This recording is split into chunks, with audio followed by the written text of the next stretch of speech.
kita dapat kebaikan dari saudara non-muslim kita di Gereja Indira dengan menjaga parkiran tempat kita sholat ini. Untuk itu mohon kepada bapak-bapak untuk mentaati tempat parkir yang sudah kita sediakan. Yang pertama ada di belakang sana, yang kedua di belakang sini. Jadi mohon untuk di depan ini nanti tidak diisi oleh kendaraan bermotor pingsop. Baik, untuk informasi keuangan, saldo kotak amal malam ketiga sebesar 1.223.500. Kemudian pemasukan infak malam keempat sebesar 462.500. Alhamdulillah, mudah-mudahan menjadi kebaikan buat kita semua. Sehingga total pemasukan sebesar 1.686.000.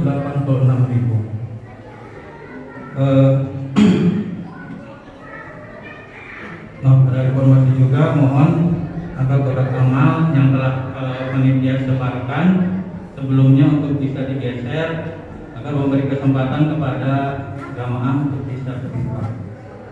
Kemudian untuk pelaksanaan sholat tarawih malam ini, Assalamualaikum warahmatullahi wabarakatuh. Waalaikumsalam. A'udzubillahi minasyaitonir rajim. Bismillahirrahmanirrahim. Alhamdulillahirabbil alamin. Wa bihi nasta'inu ala umuri dunya wa din wa ala alihi wa sahbihi ajma'in. Qala Allah ta'ala fi kitabihil karim. A'udzu billahi minasyaitonir rajim.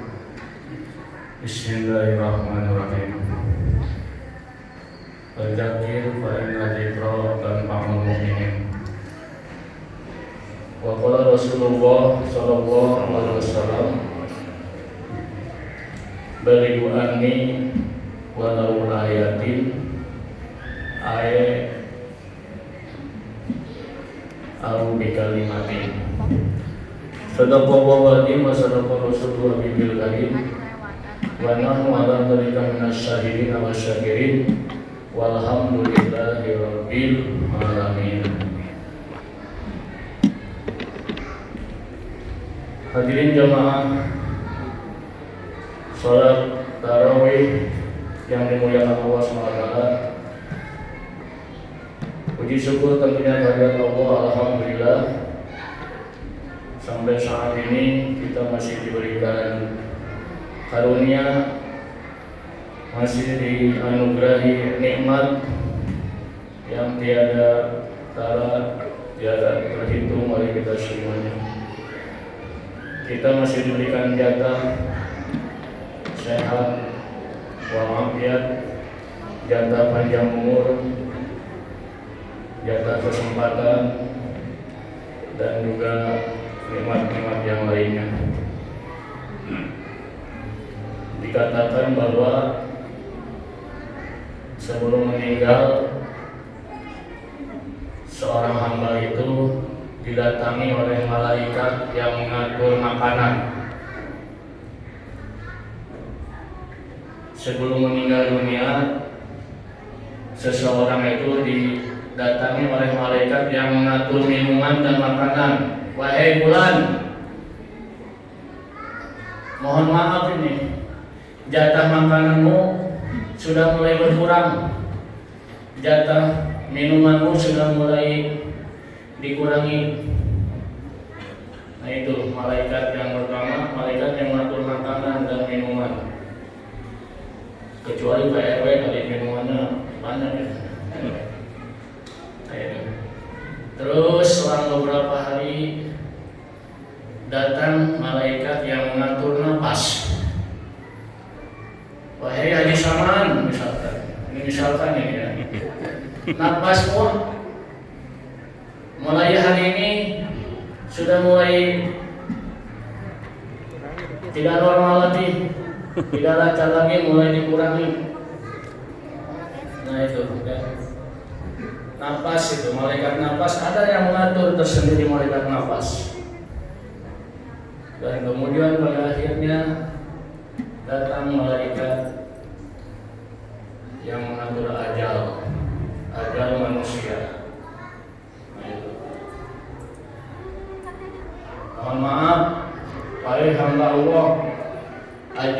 sudah sampai di sini akan aku cabut, kata malaikatul maut.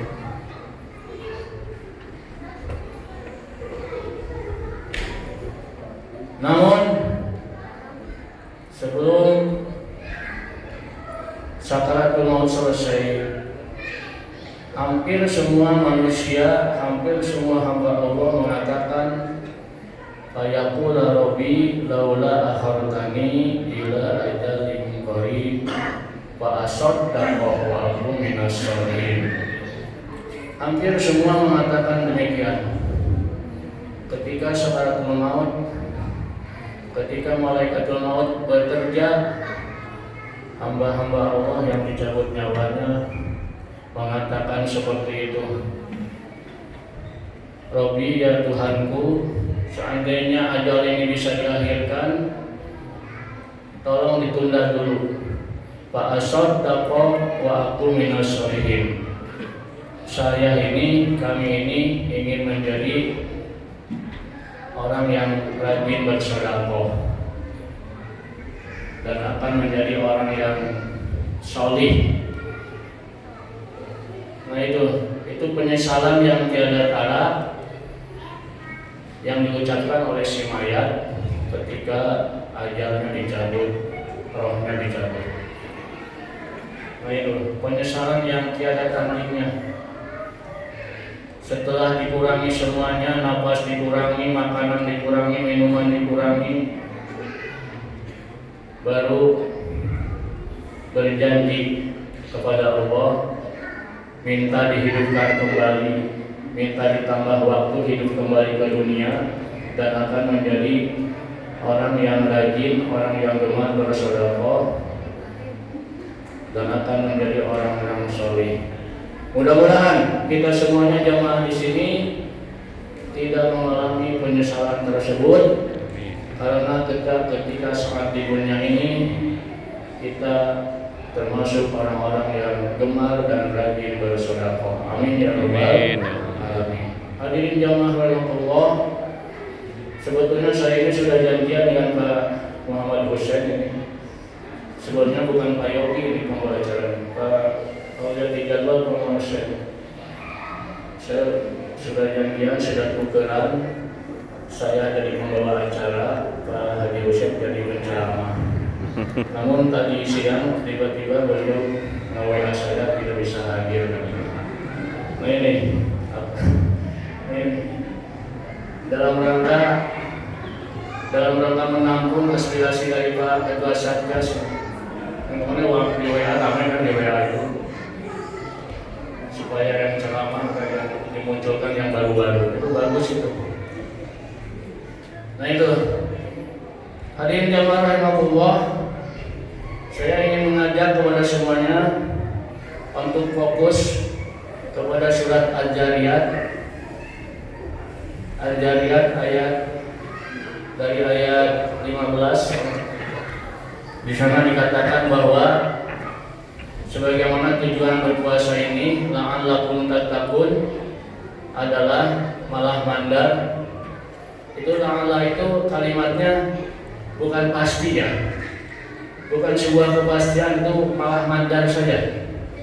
La'alla itu bukan sebuah kepastian, tapi memang tergantung usaha kita semuanya. Tergantung kepada kecerdasan, kepiawaian kita mencapai derajat takwa itu. Nah itu, la'allakum tattaqun.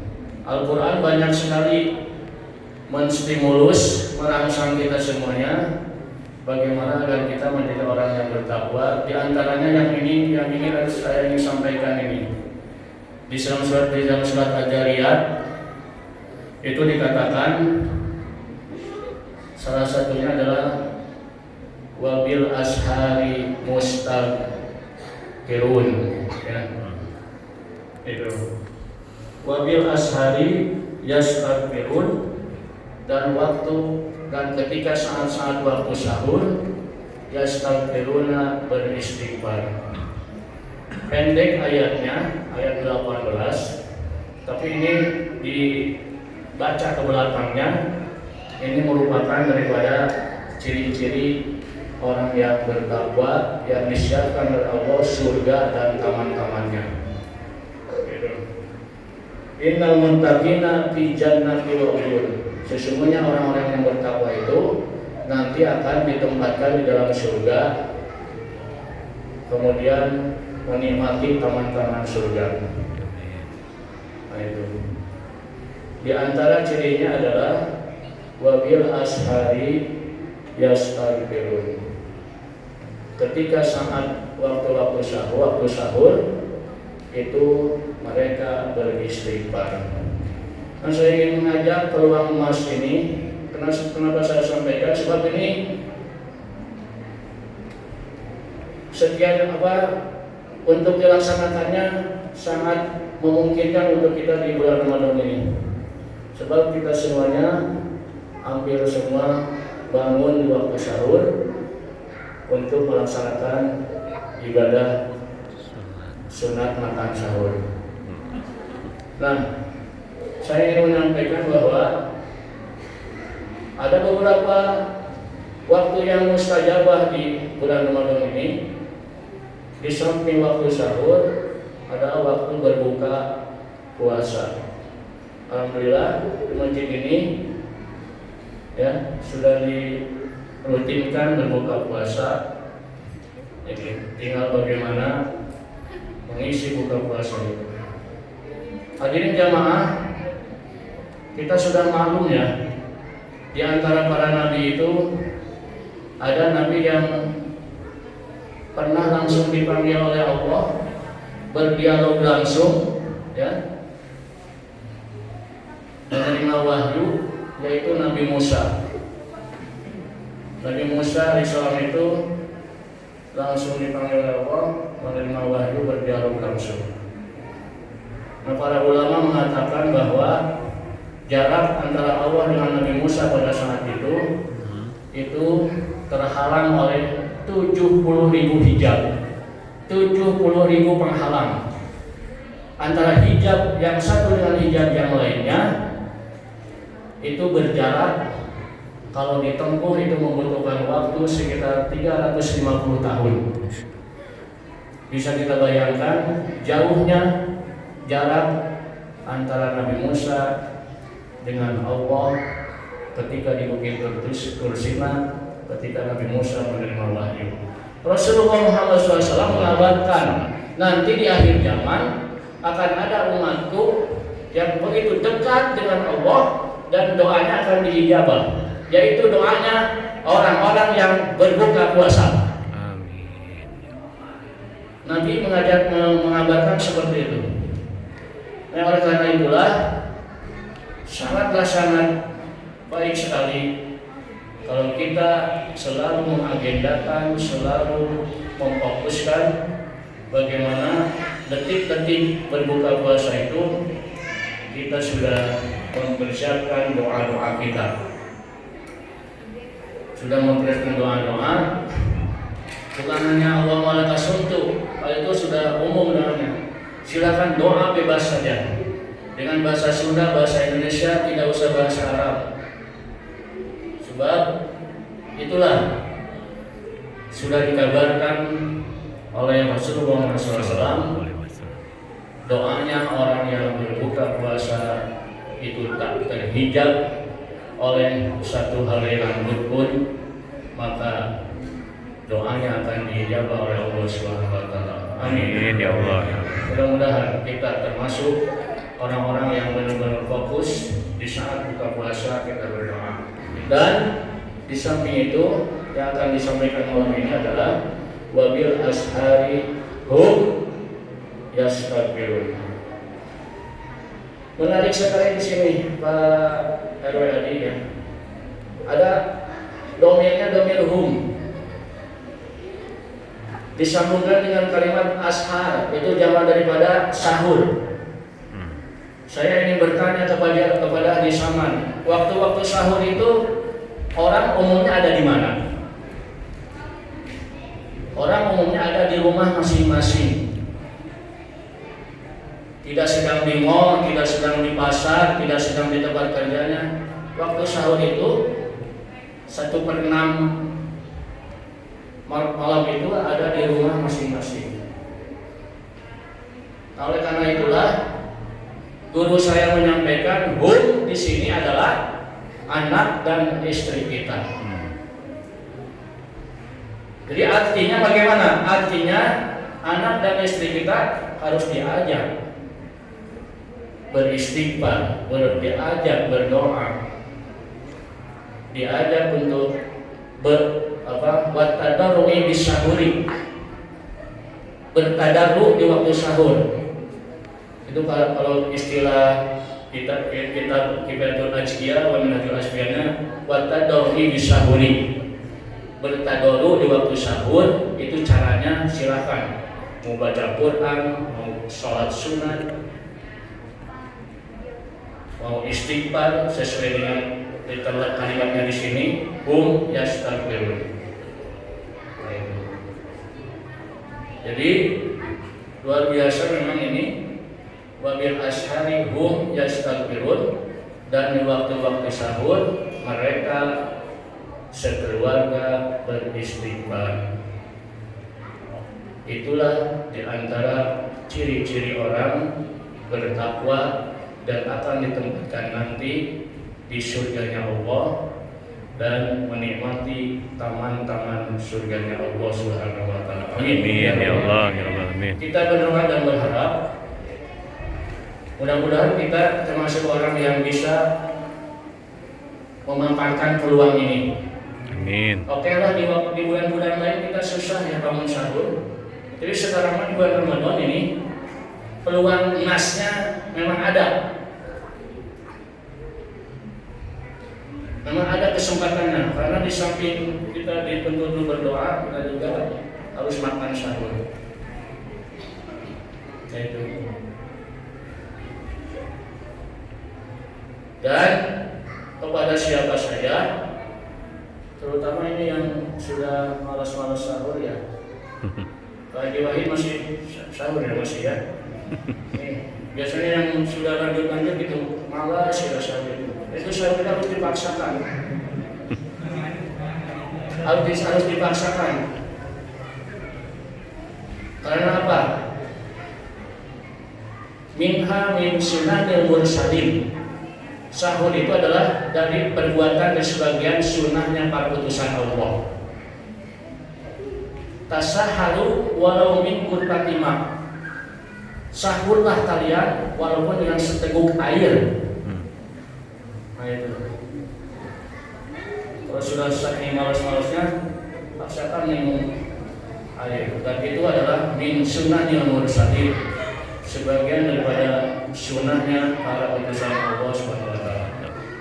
Demikian, mudah-mudahan sekali lagi kita berdoa dan berharap mudah-mudahan kita termasuk orang-orang yang sedang belajar, orang-orang yang sedang belajar memanfaatkan peluang, memanfaatkan kesempatan waktu-waktu emas, waktu-waktu yang mustajabah di bulan suci Ramadan ini. Amin ya Allah ya Rabbal alamin. Dan insya Allah pada malam hari ini kita akan sama-sama melaksanakan sholat, bukan taraweh ya, tarawih, roh jabar roh, ya. tarawih. Nah, sholat tarawih yang ke malam kelima ini pada zaman biasanya tarawih. Malam kelima ini kita akan dikasih pahala oleh Allah sebagaimana pengarang kitab Birrul Nasihin mengatakan orang yang sholat tarawih di malam kelima ini pahalanya sama dengan kita sholat di Masjidil Haram, di Masjid Nabawi dan Masjidil Aqsa. Masjidil Haram kita tahu 100.000 pahalanya, Masjid Nabawi 1.000, Masjid Aqsa 500. Luar biasa. Mari kita laksanakan dengan kesungguhan hati, dengan penuh kehusuan. Demikian, wallahu muwaffiq ila thoriq. Wassalamualaikum warahmatullahi wabarakatuh. Waalaikumsalam